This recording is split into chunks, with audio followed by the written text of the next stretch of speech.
मुआनी हो हम डर के दर्द से उस पे एकदम डांस होगा। आज हमारे भैया का शादी है, भाई के शादी में कहा है ना, भाई के शादी में डांस ना हो तो केकर शादी में डांस हुई।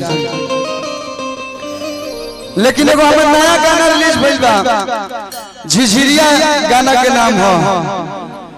झिझिरिया मतलब बुझल का होला, झिझिरिया जो हमने के नाई पर खेलावे जाला है झिझिरिया हो।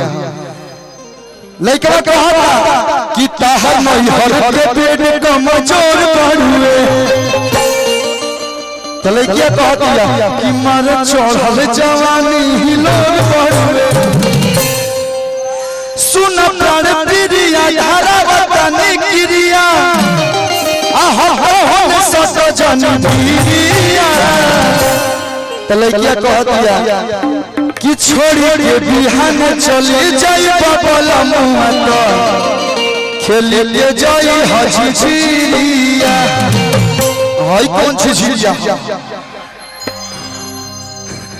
हाय जी हम हाय झिझिरिया देख ले बनी हाय झिझिरिया रे दादा कि छोड़ी के बिहान चली जाई बाबला मुआ तो खेले ले जाई हजिजिया।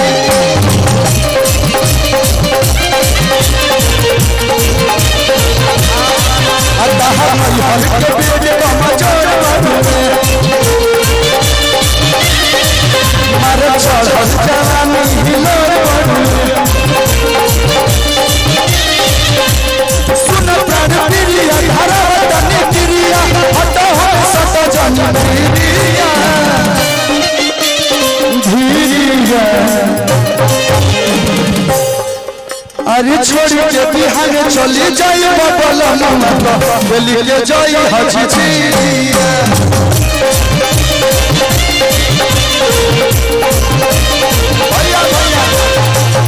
लेकिन आई शुभ विवाह के कार्यक्रम में विवाह के एगो गीत जो हमने माई बहन चाची लोग आवे ला लो, एक बाद भाई लोग के मन बा रिकॉर्डिंग डांस में तो हो जाए। लेकिन जौन बाबू तौन करो, जौन बाबू तौन गाई रोवे लोग खातिर आइल बनी। और फिर से धनंजय भैया को बहुत बहुत धन्यवाद जी, आप इतना मेहनत करके हमने के इतना दूर दूर से बुलौनी। 24 घंटा में पहला बेर हमार प्रोग्राम फिक्स भइल बा, काल है तो पहरिया में भइल के प्रोग्राम करना है।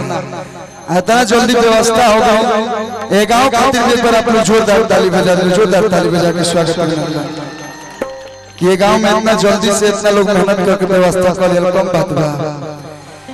हमनी के गांव के हाल में लोग कहला कि भोजपुरी में बहुत लोग अश्लील गावता, तो हम का कहनी कि माई बहन चाची लोग जो गावे लोग है परंपरा को उठा के अपना स्टाइल से गा दिहनी। गाना के भाव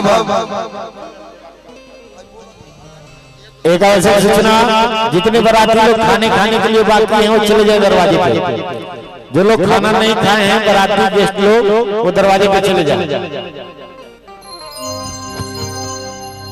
है लोग भोजन से कम बा, लोग देखिए कि पेट भर जाता है लोग के। एगो गाना का वाला जब दुआरे बारात लगे लगे बाद धीरे धीरे कार्यक्रम की शुरुआत कर ली कि अरे अपना खोरिया बहारा कौन बाबा कि अपना खोरिया बहारा कौन बाबा।